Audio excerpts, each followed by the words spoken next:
Capítulo 11 – O sistema nervoso. Sejam bem-vindos aos estudos do livro A Construção da Mente. No capítulo de hoje, estudaremos o sistema nervoso, introduzindo a temática, para nos próximos capítulos adentrarmos as regiões centrais do comando do espírito. Para compreendermos o processo de construção da nossa mente e o comando do espírito no corpo, devemos estudar cada parte de seu processo e por isso, assim como o livro, dedicamos o vídeo de hoje aos estudos do sistema nervoso. O sistema nervoso é, com certeza, o mais complexo dos sistemas que formam o corpo físico. É ele que, auxiliado pelo sistema endócrino, controla e coordena as atividades gerais do organismo, buscando sempre adaptá-lo às situações que se verificam a cada momento. Entre as inúmeras funções do sistema nervoso, merecem destaque as seguintes: 1. Comando dos movimentos. 2. Coordenação das atividades do estômago, dos pulmões, do coração, dos intestinos, etc. 3. Controle do funcionamento de certas glândulas.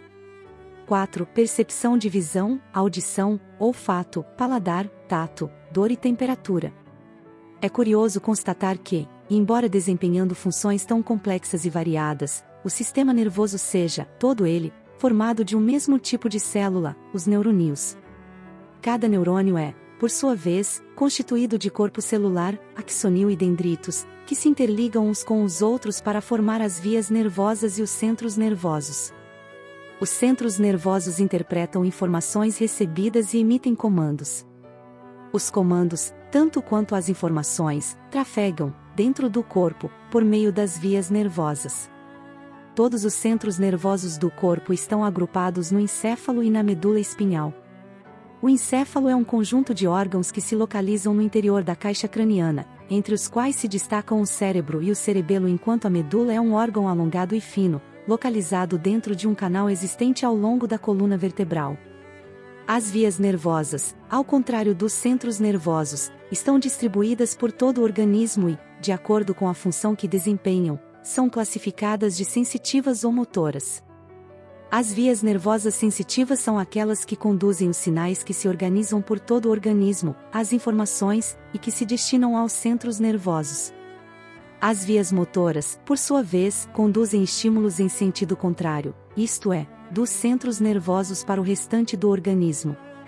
Ao longo do corpo, as vias nervosas se agrupam sempre em feixes, ora formados só por vias motoras, ora só por vias sensitivas e, noutras vezes ainda, conjuntamente, por vias motoras e sensitivas.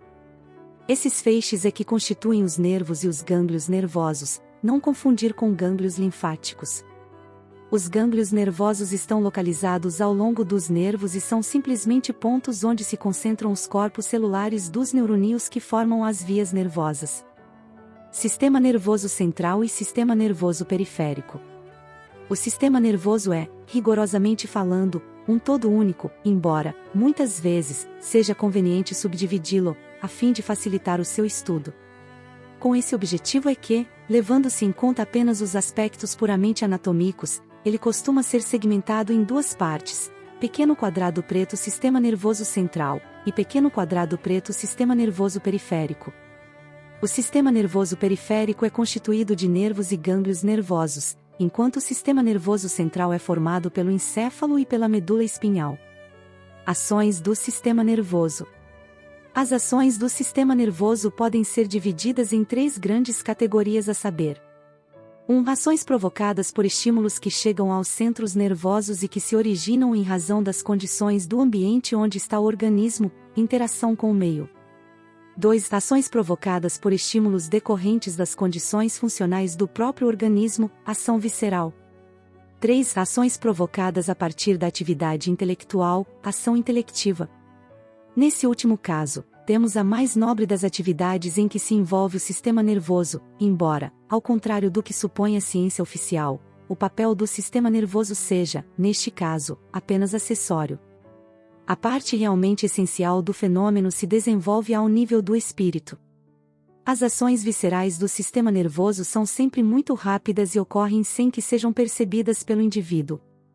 Já as interações com o meio ambiente produzem respostas que podem ser lentas ou rápidas a depender de contarem ou não com a participação do intelecto. Como trabalha o sistema nervoso? O sistema nervoso possui terminais especializados, distribuídos por todo o organismo, que reagem a estímulos específicos, dor, temperatura, luz, etc., produzindo sinais elétricos que são enviados continuamente aos centros nervosos. Esses sinais elétricos, informações, ao chegarem aos centros nervosos, vão dar origem, por sua vez, aos estímulos motores, isto é, comandos a serem executados pelos vários segmentos do organismo.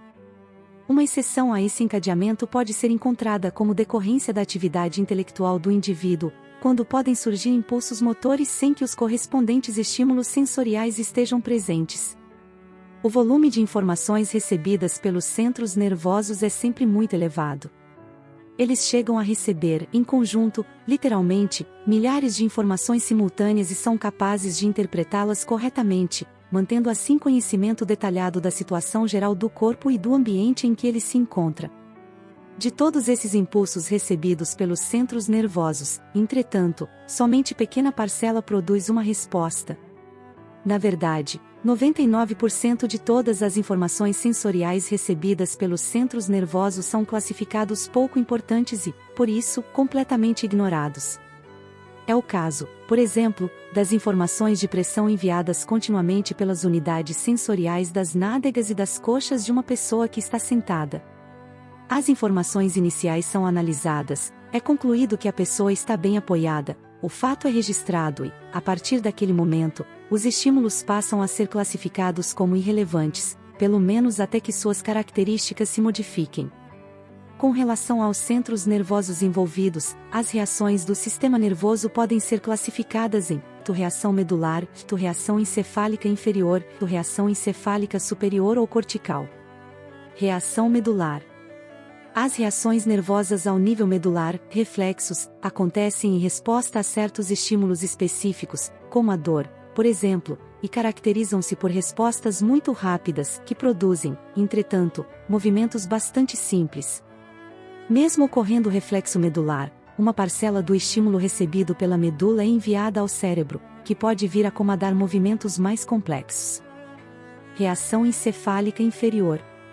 As reações ao nível encefálico inferior são mais complexas que as reações medulares, e é neste nível que se estabelece o controle da maioria das atividades subconscientes do corpo, tais como respiração, pressão arterial, equilíbrio, salivação, etc.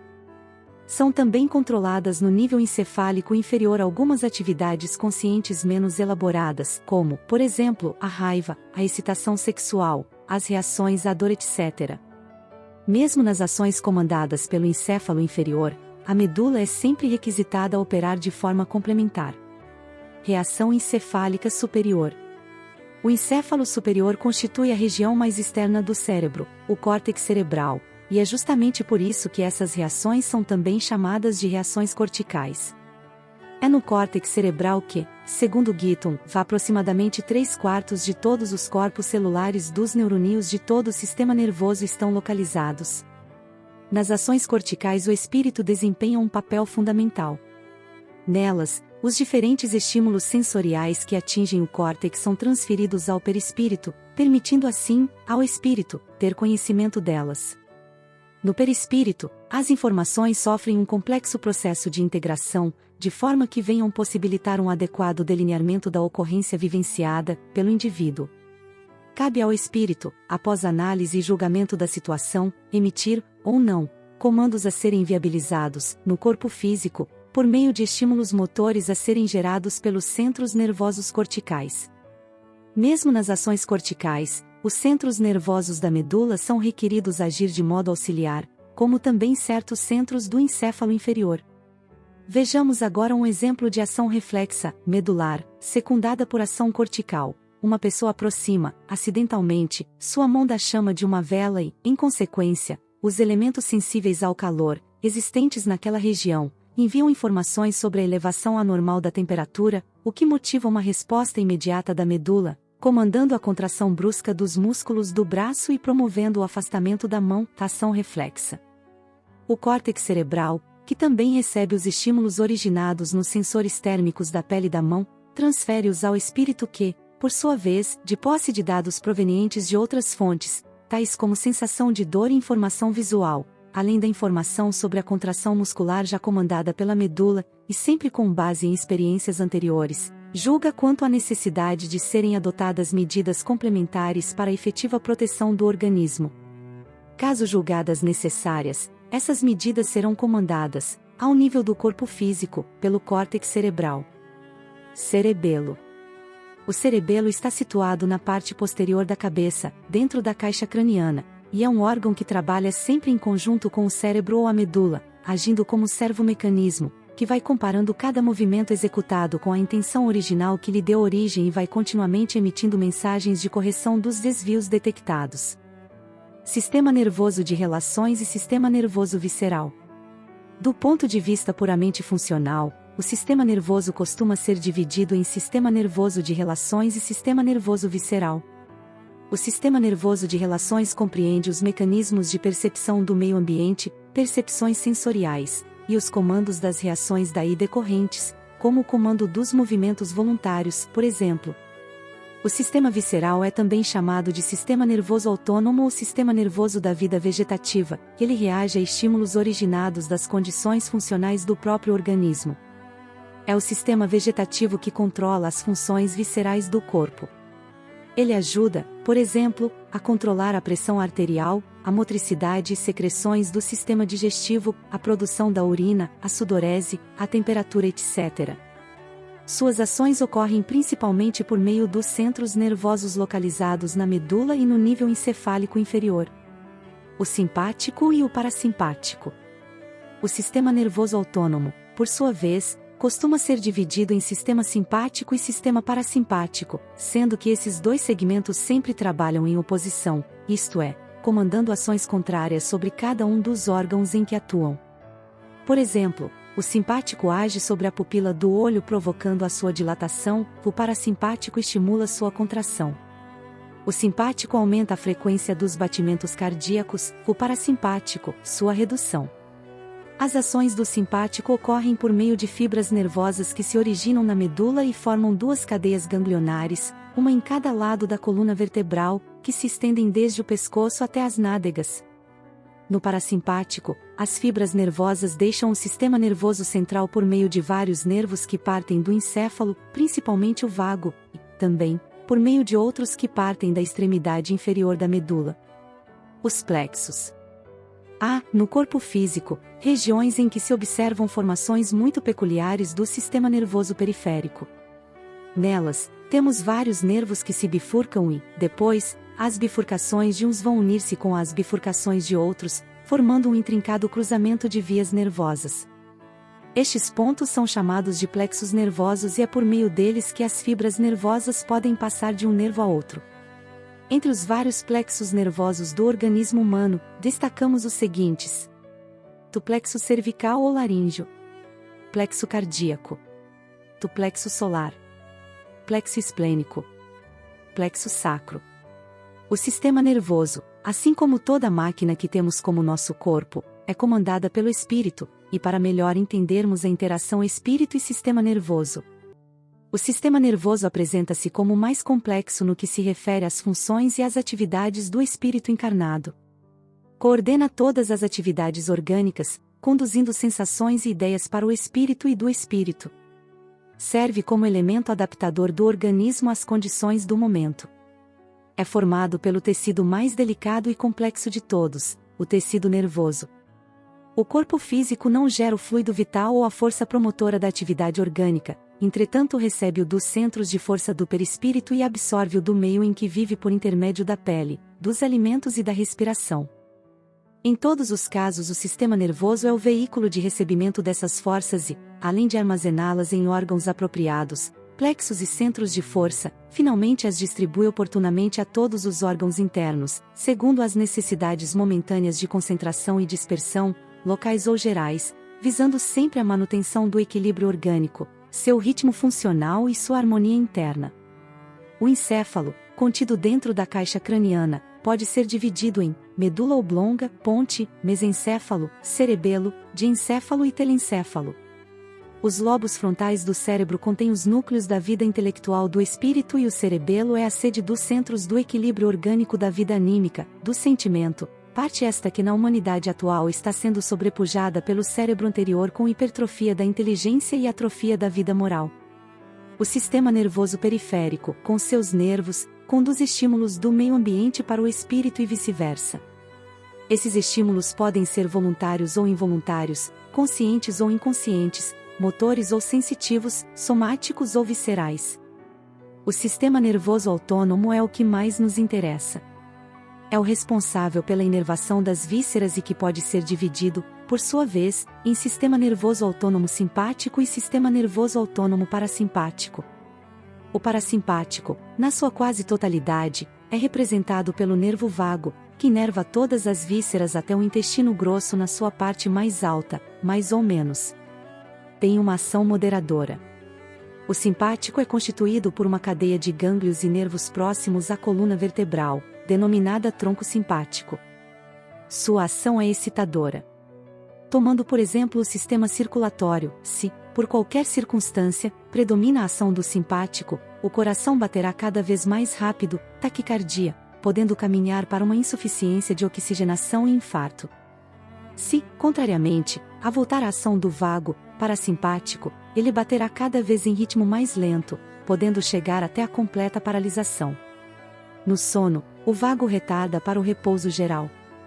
O vago e o simpático funcionam com um antagonismo que mantém o equilíbrio interno, automaticamente, equilíbrio esse que é a saúde e que somente se rompe quando ocorrem intervenções diretas do espírito, que age através dos plexos, principalmente o plexo solar.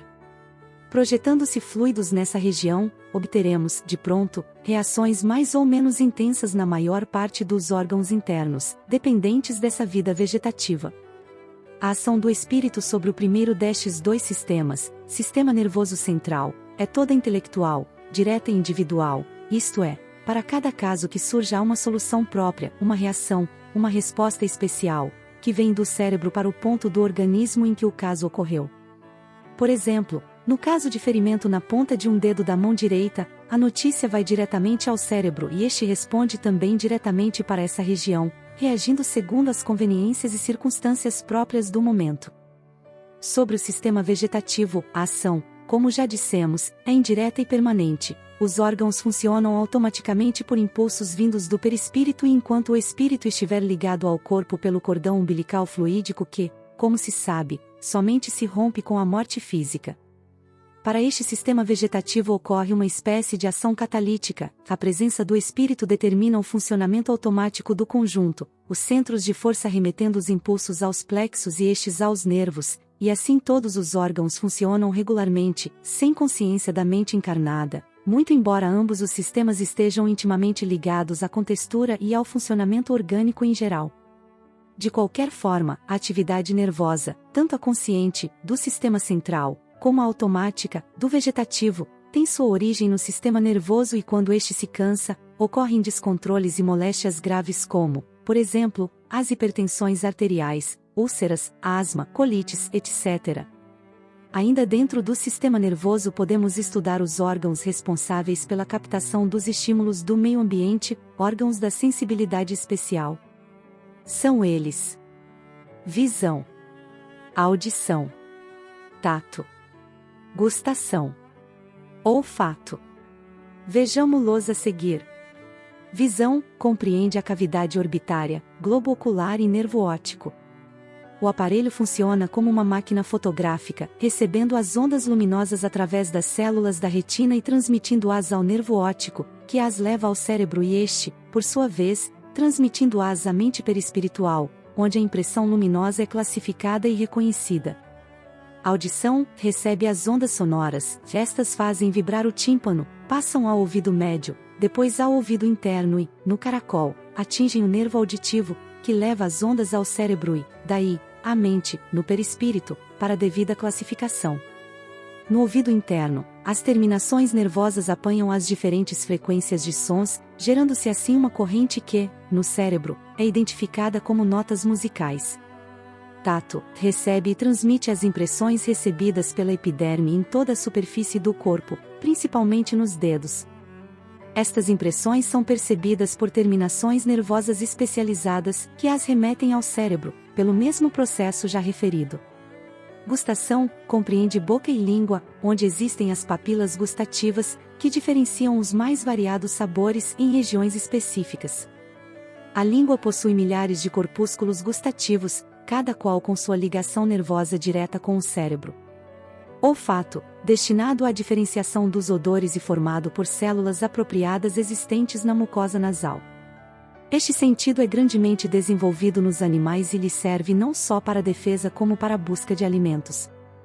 Base bibliográfica. Livro O Passe Espírita, de Luiz Carlos de Melo Gurgel, capítulo 6, Sistema Nervoso. Livro Passes e Radiações, de Edgar Armond, capítulo 1, O Santuário do Espírito Encarnado, item 9, O Sistema Nervoso.